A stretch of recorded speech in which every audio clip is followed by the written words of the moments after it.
दूदू विधानसभा क्षेत्र के ब्लॉक अध्यक्ष, मंडल अध्यक्ष और बाबूलाल नागर जी साथ में आए थे और इन्होंने जो नया संगठन बना है उसके लिए प्रदेश कांग्रेस कमेटी का आभार जताया और मैंने इनका आभार जताया कि आप सबने मिलकर के एक अच्छा संगठन बनाया है। और अभी पंचायत समिति के चुनाव हुए उसमें भी उप मुख्यमंत्री के इलाके में भी इन्होंने अच्छी जीत दर्ज कराई है।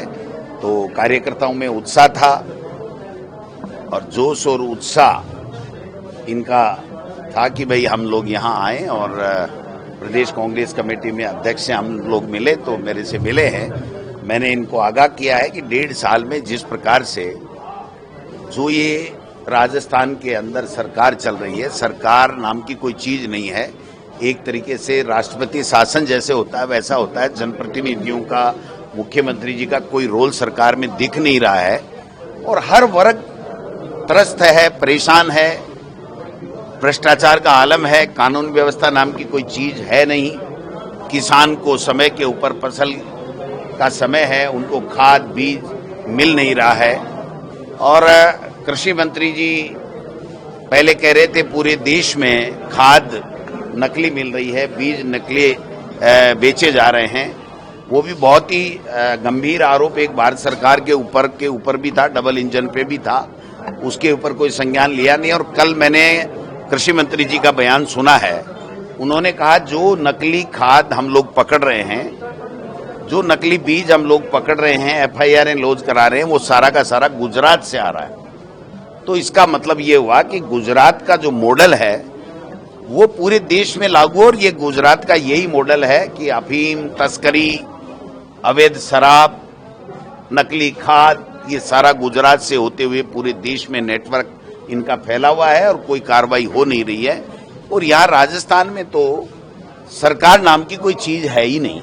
जब मुख्यमंत्री 1.5 साल से हर डिपार्टमेंट की समीक्षा कर रहे हैं तो फिर इस समीक्षा में ये क्यों नहीं आया कि ये नकली खाद और नकली बीज बेचे जा रहे हैं और किसान को बर्बाद किया जा रहा है? ये बातें क्यों नहीं आई, मेरे समझ से परे है। कृषि मंत्री जी भी लेट जागे और 1.5 साल बाद में अगर ये कहना फसल के समय में कि मेरे यहाँ अफसर सब मिले हुए हैं और मुझे जाकर के, मंत्री को खुद को जाकर के अगर करना पड़ रहा है औचक निरीक्षण, तो ये भी हमारे सरकार के ऊपर एक प्रश्नवाचक चिन्ह लगता है। लेकिन इस सबसे बड़ी बात यह है कि किसान को सही असली खाद, असली बीज उचित रेट के ऊपर पर्याप्त मात्रा में कैसे मिले, ये सुनिश्चित कौन करेगा? इसके ऊपर न मंत्री का बयान आ रहा है, न मुख्यमंत्री का बयान आ रहा है। कहीं योग कर रहे हैं, कभी जो है वो देवदर्शन यात्रा कर रहे हैं, कभी कुछ कर रहे हैं, कभी दिल्ली की हाजिरी लगा रहे हैं, कभी गुजरात में जाकर के प्रशिक्षण ले रहे हैं कि कैसे नफरत फैलाई जाए। पूरा प्रदेश में बेहाल है और कानून व्यवस्था नाम की तो कोई चीज है ही नहीं यहाँ पर। तो मैं समझता हूँ कि ये सारी चीजें हम लोग देख रहे हैं। नगर निकाय और पंचायत राज के चुनाव ये लोग बात करा नहीं पा रहे हैं, जानबूझ के ये कह करके कि 1 स्टेट 1 इलेक्शन का हम मॉडल ला रहे हैं। ये मॉडल क्या गुजरात से आ रहा है? जब 73वां संविधान संशोधन के बाद में 5 साल में अनिवार्य रूप से चुनाव होना अनिवार्य है, तो पंचायती राज और नगर निकाय के चुनाव 5 साल बाद में भी क्यों नहीं हो रहे हैं? ये सवाल हम लोग सरकार से पूछ रहे हैं, लेकिन सरकार की तरफ से कोई जवाब नहीं आता है। अनर्गल बयानबाजी आती है, कभी मेरे ऊपर छींटाकशी आती है, कभी दूसरे कांग्रेस के नेताओं पे आती है। मैं समझता हूं कि सरकार को अब अपनी जवाबदेही से बचना नहीं चाहिए। कोई भी सवाल अगर विपक्ष या जनता पूछती है तो उसका जवाब कम से कम उनको देना चाहिए। लेकिन मुख्यमंत्री जी का तो पता नहीं, ये तय ही कर रखा है कि पर्ची आएगी तो ही बोलूंगा दिल्ली से, नहीं तो नहीं बोलूंगा। तो फिर जवाब कौन देगा इस पूरे मामले के अंदर? ये